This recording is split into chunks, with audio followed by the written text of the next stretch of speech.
Hello, XRPCollective. Another great reveal here, reveal number 4. And we're going to be talking about what the process is with the Federal Reserve. Why do they need all XRP, both retail and escrow? Not just the United States, but all XRP that has been sold at the retail level. It's quite amazing. Quite amazing.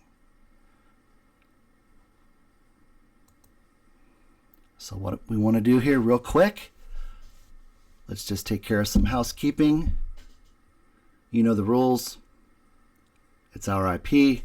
It's trademark and copywritten. No using it outside of Twitter. If you retweet a post, it has to be in its entirety. This YouTube content may not be used in any other form. You may not create YouTubes from it. You may not extract pieces of it. So honor the Lord's work. And I know that's not anybody listening right here. We're going to release and reveal God's truth and nothing but the truth. We're going to expose the FUD. We're not going to do charts or technical analysis. Why? Because it's not part of what XRP was designed to do. And as previously noted, charts are being used by the enemy to condition people to sell their XRP when it should be held, in our opinion.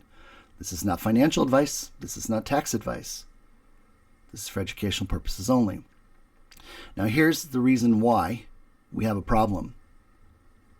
XRP, from the very beginning, was set up as a global plan.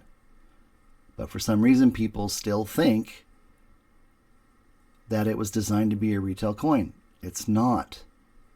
This is our prior reveal, the case for XRP.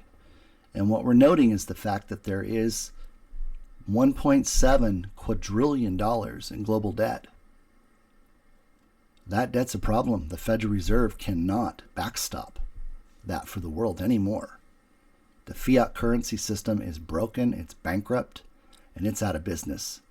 And they knew it was coming. And XRP, as the world bridge currency, with a given value high enough to minimize the number of coins that it takes to reach that value on a transaction, is what it's always been about. And how does that happen? It happens because they give it a value with a coverage ratio to cover the debt. Plain and simple.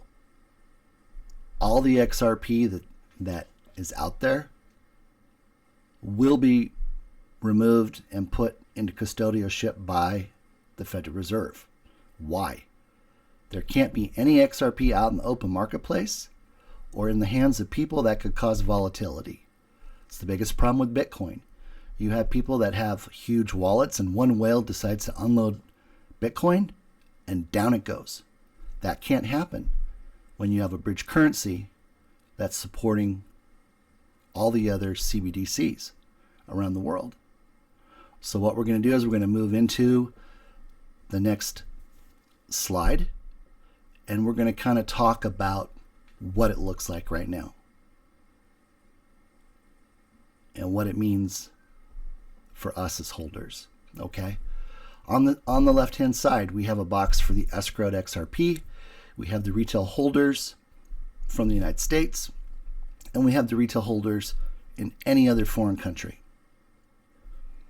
The escrow and the retail for the United States, they're going to be working directly with the Federal Reserve on the buyback blessing.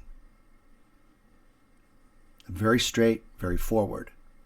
You saw the flow chart with regards to how you acquired it, when you acquired it, if it was through a qualified exchange or facilitator. You can go back and review that. We've done plenty. The last reveal covered that in detail. Questions keep coming up from people residing outside the United States as to what's going to happen.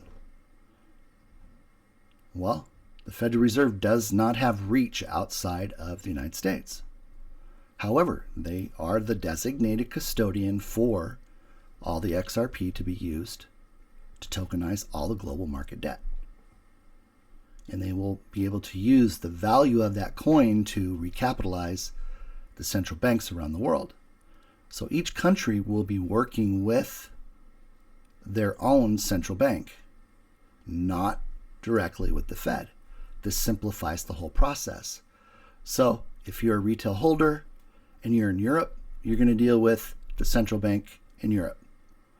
That central bank will work directly with the Federal Reserve, and that's how everything will pass through. Now, once the foreign central banks are working with the Federal Reserve, that's how they get recapitalized. So the first thing that has to happen, far right-hand side, the Fed has to give the XRP token a value. We've determined that value to be 17,500 in order to meet at least 125% coverage ratio on approximately $1.4 quadrillion. And that value goes up every single year by about $2,500 as the economies are growing by a capital growth rate of 8.5% per year. So this takes us back to that same question. Why are people not sure or thinking differently about the purpose for XRP? Well, that's because of all the FUD out there. They've tried to transition them into traders thinking it's a retail coin. Why? To set them up for the big fall. Okay, 100% of the coins have to be with the Fed to remove the volatility. That takes us to the flow chart, which is what we covered in the third video. Again, there is a process by which, and again, this is just for the United States residents who purchase through qualified exchanges or purchased it prior to.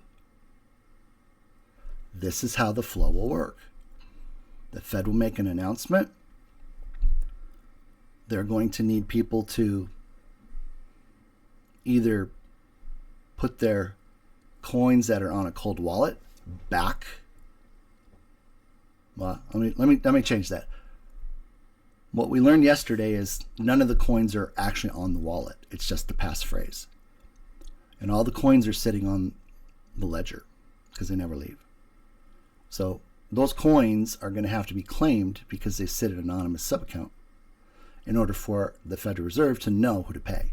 Okay? Nothing's changed from what we talked about yesterday.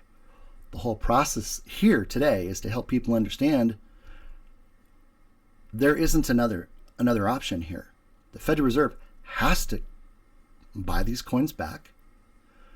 The CBDCs around the world agreed to this some time ago. And there are people on YouTube, on Twitter, that hope you don't find this information. God bless you. Be blessed. Be His love. We'll see you on the next reveal.